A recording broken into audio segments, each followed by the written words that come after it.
Nelson's Folly. Sometimes the hero isn't the one we all know. Written by Oliver Greeves. Narrated by Ian Palmer and Oliver Greeves. Dedication.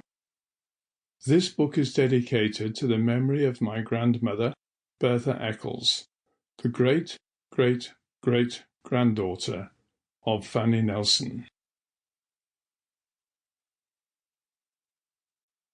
Chapter 1. December 1792. Fanny awoke, shivering.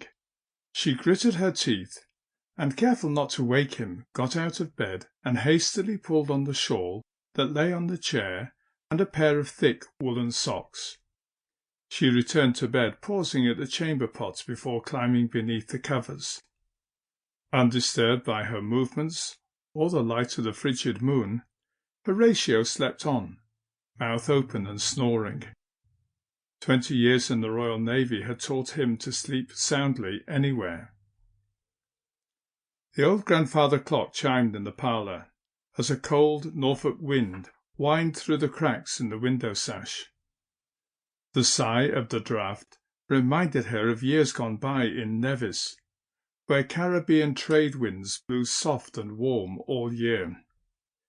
She drew the bedclothes tighter, an ember of resentment glowing. How her life had changed since then! She'd once been mistress of Montpellier, and now she found herself in a borrowed frozen rectory in Norfolk. When they'd first arrived, Edmund, Horatio's father and a clergyman, had moved to a smaller rectory at his second church so they could have this place to live. They survived on a penurious budget, one that did not stretch to include a coal fire to heat their bedroom. She rolled over to find a more comfortable position on the mattress. It was only ever intended to be temporary. Everyone had expected Horatio to get another command in the home fleet, and they planned to buy their own house with money Fanny was due to inherit. But that hope dimmed. The inheritance was still in probate, and Horatio had never been given another command.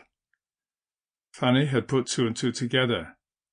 She recalled Nevis merchants complaining about the officious British captain who'd interfered with their American trade.